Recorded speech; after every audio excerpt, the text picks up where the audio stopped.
Smell Talks, un podcast by Né. Les rencontres de la culture olfactive.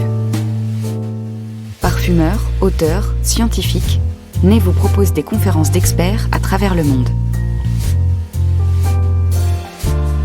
Aujourd'hui, Ryoko Sekiguchi, poète, essayiste et autrice de plusieurs livres sur le goût et la gastronomie, revient sur la jeunesse de son livre « L'appel des odeurs », publié chez POL. Une table ronde animée par Sarah Boisse.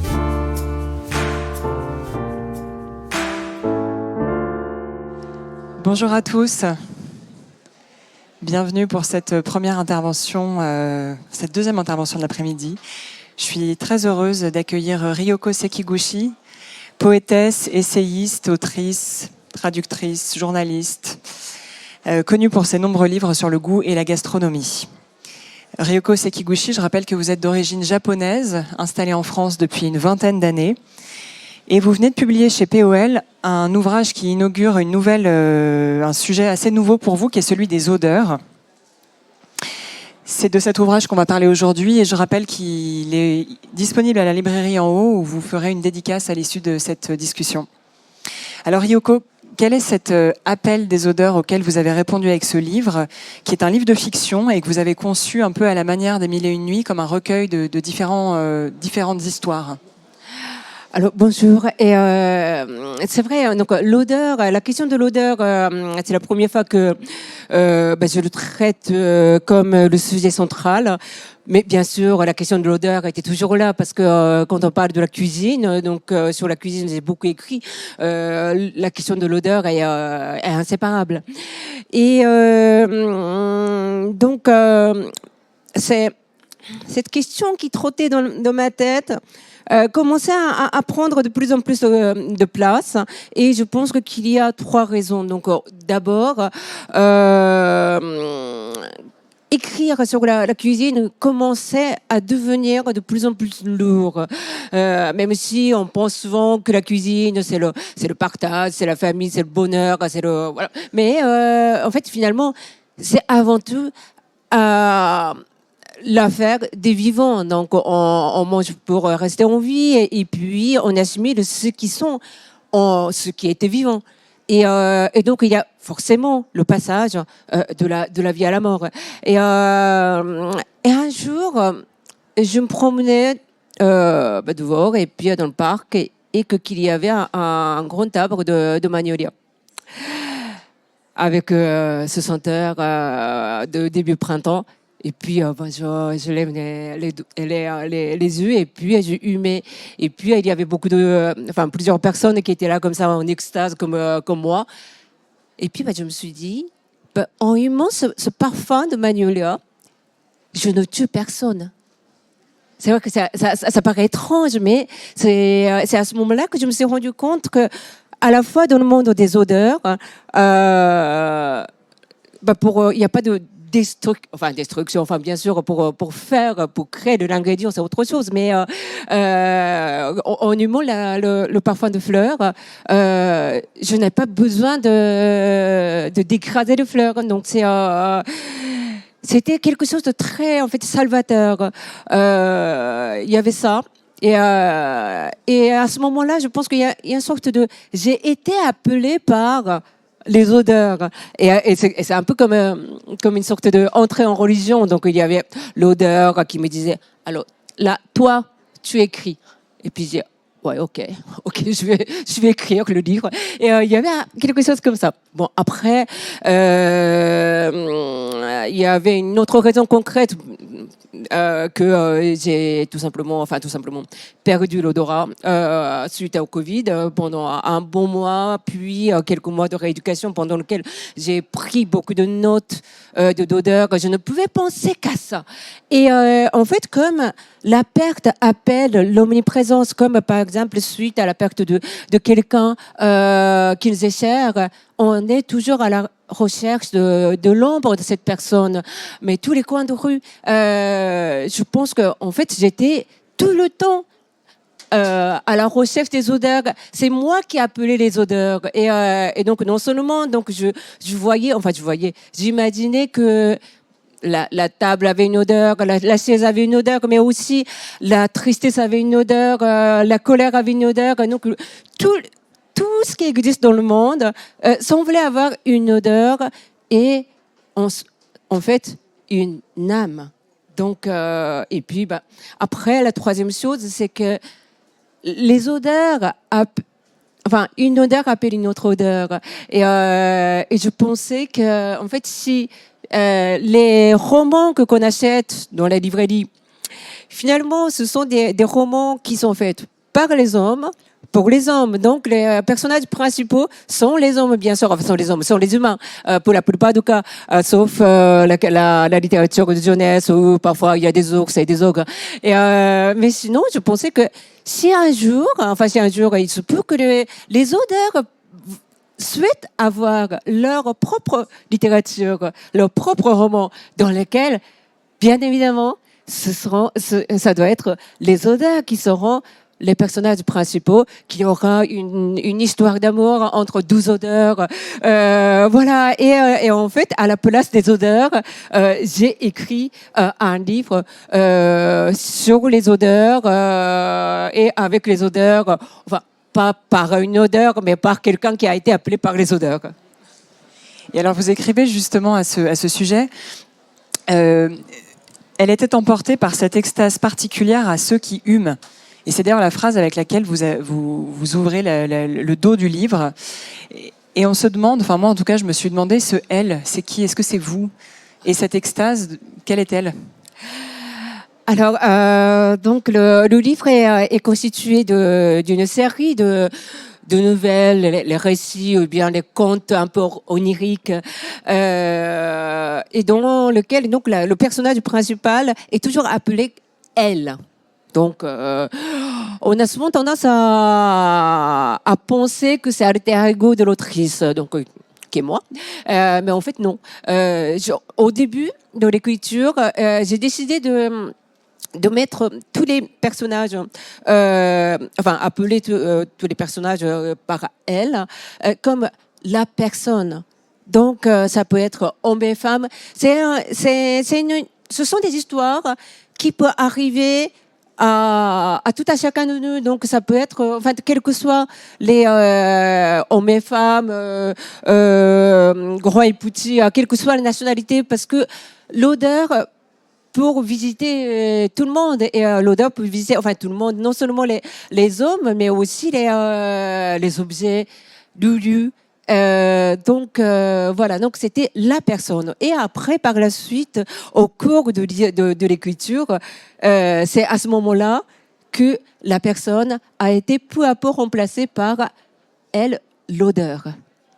Donc voilà, donc on peut lire à la fois comme l'histoire d'une jeune femme, bien sûr, on a le droit de l'interpréter comme ça, ou bien la personne, ou bien l'odeur. Et alors oui, la question d'extase.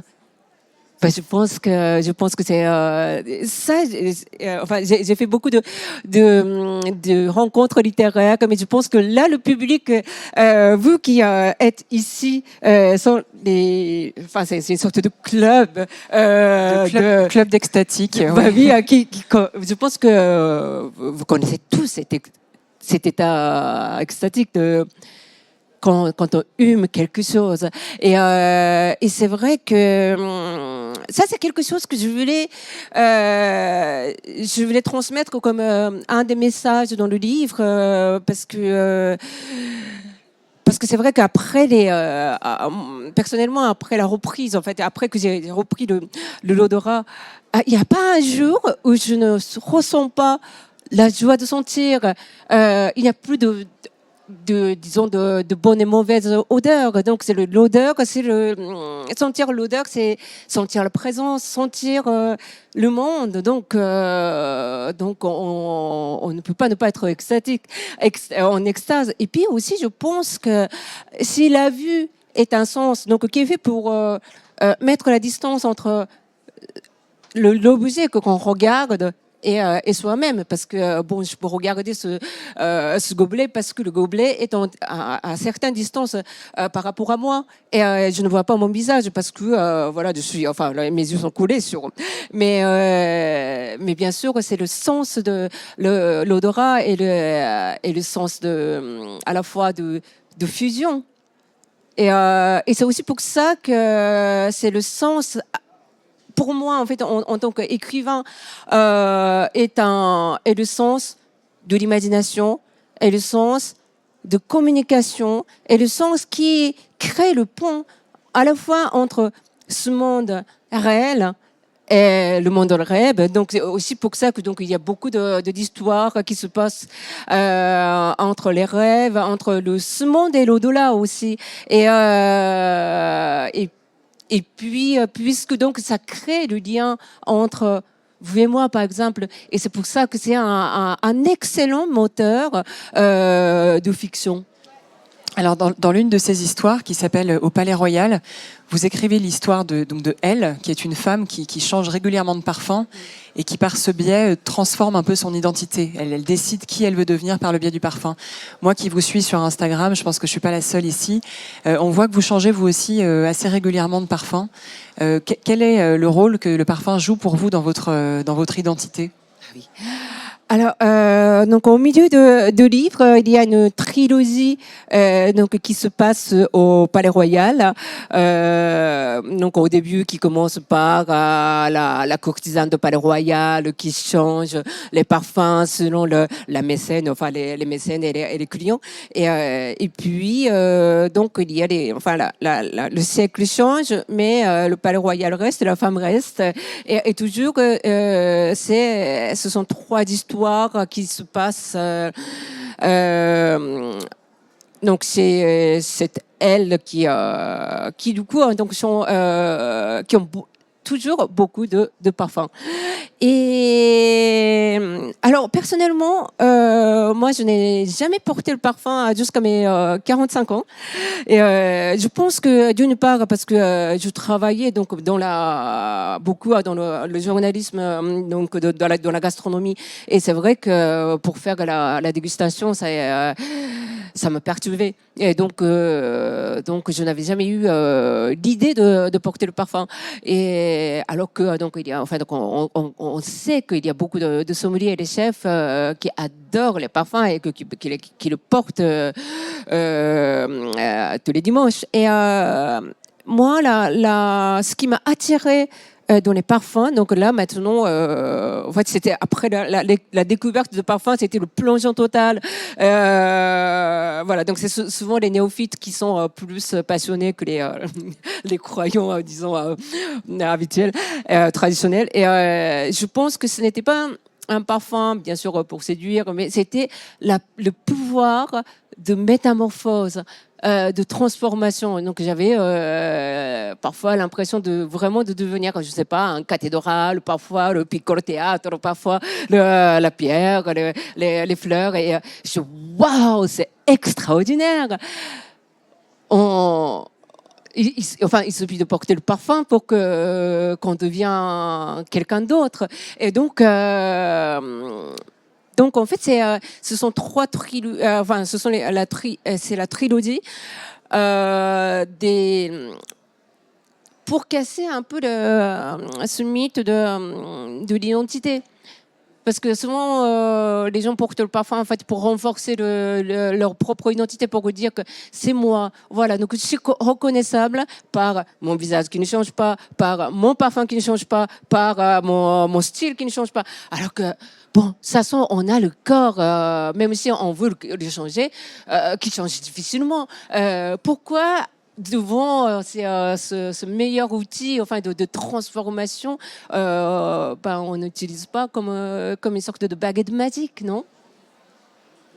Et vous avez des parfums que vous portez régulièrement dans tout ça? Je sais que vous changez beaucoup, mais est-ce qu'il y en a qui restent? Alors, donc, c'est plutôt... ce n'est pas les parfums que j'aime. Bon, bien sûr que j'ai ma préférence, mais et pour le goût et pour le parfum, je m'interdis de dire que j'aime pas, parce que ce n'est pas ça qui est important dans le métier, à la fois de critique, de gastronomique et à la fois je pense, d'écrivain. Je sais pas, olfactif, je ne sais pas si on peut appeler ça comme ça, mais je change le parfum selon la personne que je vois, le lieu où je vais. Donc c'est une sorte de message, un clin d'œil. Et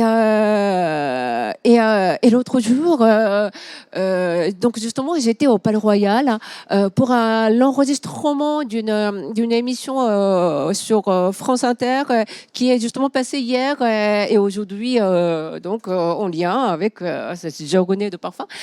Et la journaliste, donc Laetitia Bernard, non-voyante, m'a invité à discuter donc au Palais Royal. Donc on a parlé de ce qu'on sent et ce qui nous entoure, les sons, les parfums et tout ça. À un moment donné, elle me dit et moi je sens votre parfum. Et puis, effectivement, j'avais choisi ce jour-là pour elle. J'ai pensé que, comme elle a aimé le livre, je vais porter le parfum que j'ai imaginé que cette courtisane que j'ai inventée a dû porter. Donc, j'explique mon choix. Et tout d'un coup, son visage s'illumine. Elle m'a dit « Ah, vous avez porté le parfum pour moi ». Et c'était tellement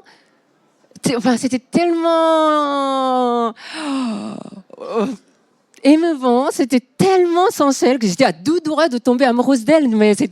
Mais j'ai trouvé tellement belle. Et en fait, c'est ça le pouvoir de parfum. Et puis, elle m'a appris que finalement, que pour elle, je suis arrivée comme une présence odorante. Avant même que la présence par ma voix, elle m'a senti. Vous faites remarquer que le sujet de l'odorat est assez absent de la littérature et de la philosophie en Occident. Est-ce que c'est différent au Japon ? Ah, oui. Alors, oui, c'est vrai que quand j'ai écrit ce livre, donc je l'ai écrit en français, et donc j'ai pensé plutôt en français pour c'est vrai, c'était une sorte ce n'est pas un manifeste, mais je menais mon petit combat contre cette tendance de penser toujours, de mettre toujours la vue au piédestal et qu'après, l'odeur est moins important. Je pense que, bien sûr, tout le monde sait que le Japon avait une riche culture de parfums, de l'encens, mais en ce moment, la société est tellement aseptisée. Au niveau de parfum, c'est en train de changer. Je pense que la jeune génération commence à porter le parfum, mais vous pouvez, par exemple, quand vous réserver un restaurant sur un site d'un restaurant, en fait, il est possible que à cet écrit, qui vous est déconseillé de porter le parfum. Mais on ne parle même pas de parfum de l'anti-âge. Donc, c'est-à-dire que c'est une sorte de refus de sentir les autres. Donc ça, je trouve ça assez triste. Parce que c'est une sorte de c'est une sorte non seulement de refus de sentir les autres, mais ce refus de sentir les lieux, parce que non seulement les autres, les gens, mais les lieux ne sont plus ou bien sont toujours le produit désinfectant. Donc de dire que ce lieu est désinfecté et cette odeur ne dit pas rien d'autre que ça. Et pour ce qui est de l'odorat en tant que sens, est-ce que c'est justement un sens qui a pour vous une place différente au Japon de ce que vous observez ici ? vous arrivez avec une proposition qui est quand même assez originale dans la littérature française. Est-ce que, par exemple, au Japon, on écrit des romans sur les odeurs ou des romans dont les odeurs seraient des personnages? Non, pas du tout. Non. Là, je pense que je suis en train de le traduire en japonais. Et j'ai parlé avec mon éditeur japonais. J'avais dit que j'étais en train d'écrire un livre dans lequel les odeurs sont des personnages principaux. Il m'a regardé. C'est original. Hein. Donc c'est pareil. Mais souvent, par exemple, on me pose cette question de savoir que je m'intéresse beaucoup souvent à des choses impalpables, volatiles, invisibles. Mais ce n'est pas parce que une chose est invisible que ça n'existe pas. Une chose invisible peut avoir beaucoup de présence, peut-être encore plus de présence que nous, mais autrement, en tout cas, présent d'une autre manière. Parce qu'on oublie souvent que notre vue aussi a une limite. Il y a beaucoup de choses qu'on n'arrive pas à voir à l'œil nu, par exemple. Il y a tous les bactéries qui sont sur notre peau, on les voit pas. Ce n'est pas parce qu'on les voit pas qu'ils n'existent pas. Donc je pense que voilà, donc donc il y a dans ce livre il y a beaucoup de finalement de messages et surtout que je trouve que c'est tellement dommage de passer à côté de cette richesse au monde. Et d'ailleurs, on me pose la question souvent, savoir, alors, avec votre sensibilité de sentir, et non, je suis très, très nulle. Je suis très, très nulle. Et je ne sais pas si j'ai si on fait le contrôle du nez, je ne sais pas si c'est la même capacité olfactive que les autres, mais peut-être que je pense que c'est notamment une sorte de handicap, qui fait que j'ai essayé de décrire l'odeur autrement, créer une autre grammaire pour les odeurs, parce que souvent on dit qu'il y a les lexiques manquent, les mots manquent pour les odeurs, pour qualifier, mais rien n'empêche de mettre tous les qualificatifs qu'on veut sur les odeurs. Toutes les phrases sont possibles sur les odeurs. Et je pense que c'est nous qui sommes enfermés sur nous-mêmes pour dire que avec la vue tout est possible. Non, la description sur les choses, sur nous, c'est parce qu'on a travaillé, en fait, c'est une sorte de musculation, c'est une sorte d'entraînement qu'on a fait, qu'on croit pouvoir dire tant de choses avec les mots sur la vue et pas sur les odeurs. Et donc, il suffit de l'entraînement. Et en fait, ça fait partie de notre, disons, fainéantise en tant qu'écrivain, de ne pas avoir assez travaillé sur les descriptions de l'odeur. Et voilà, donc c'est ça. Donc, je me suis un peu entraînée tous les matins pour décrire sur les odeurs. Et c'est ça qui est génial, c'est qu'avec les mots que vous apportez, vous donnez aussi confiance qu'en fait, on peut tous parler d'odeur. Et ça crée quelque chose de très positif, je pense, d'avoir justement une littérature qui s'intéresse à ce sujet-là.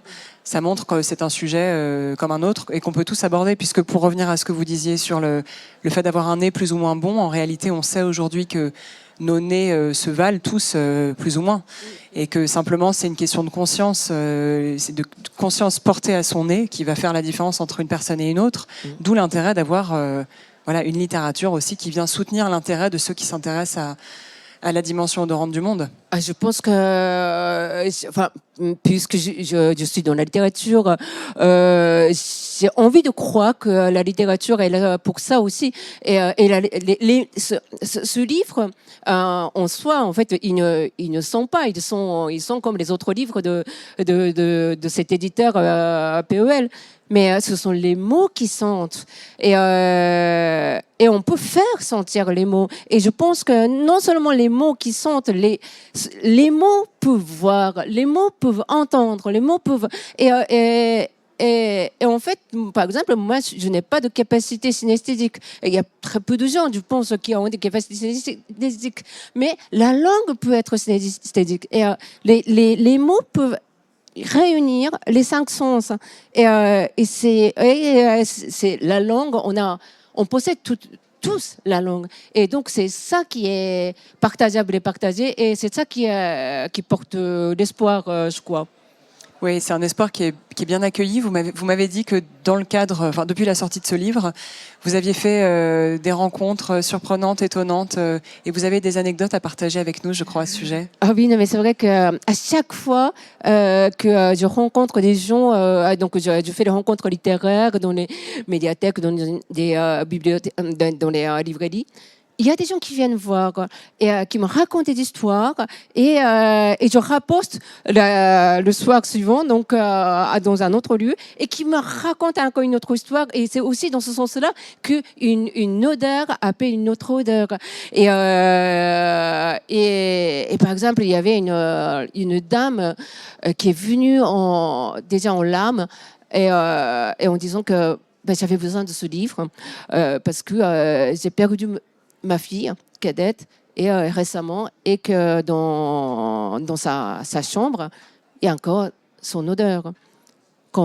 Et elle dit quand j'ouvre la porte je la sens encore et à la fois ça déchire le cœur mais à la fois j'ai envie que cette odeur elle reste et il y avait encore une autre femme et c'est là où je suis en fait à la recherche enfin de solutions donc c'est solution enfin c'était une cuisinière syrienne qui travaillait au café de la médiathèque à côté de Lyon et qui est venue m'écouter puis qui m'a dit écoutez moi j'ai un parfum que j'aimerais bien retrouver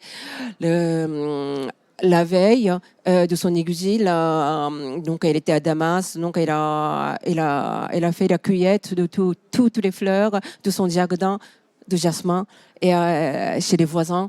Et donc elle a rempli le sac bien plus que les autres affaires qui auraient dû servir dans la vie quotidienne. Elle a choisi de remplir le sac avec les fleurs de jasmin et donc qui a senti dans l'avion donc les hôtesses de l'air se demandaient pourquoi aujourd'hui ça sent comme ça les fleurs de jasmin et puis qui continue à sentir pendant une semaine dans la première terre d'exil et puis une semaine après ça ne sentait plus le sac et c'est à ce moment-là qu'elle a compris qu'elle a perdu son pays natal pour je dis pas pour toujours mais et puis bien évidemment elle a pleuré et j'aimerais bien savoir si un jour quelqu'un ne pourrait pas créer un parfum qui la rappellerait cette odeur de jasmin qui embaumait son jardin à Damas. Mais c'est... Et vous voyez, donc, quand elle m'a raconté cette histoire, bien sûr, on ne sentait pas. Il n'y a pas de ce parfum. Mais j'avais l'impression que elle voulait me passer cette histoire pour qu'on la partage, pour que je la partage. Et je pense qu'il y a une petite particule olfactive qu'on peut, en fait, quand même, qu'on peut faire surgir, qu'on peut imaginer, et que je pense que voilà, les mots sont là pour ça. Oui, et les mots ont une odeur là en l'occurrence. Ouais, ouais. je pense. Ouais. Vous l'avez senti, non? Je l'ai senti, oui. Ouais. Je suis pas la seule, sûrement. Merci beaucoup, Ryoko. Merci. Merci infiniment.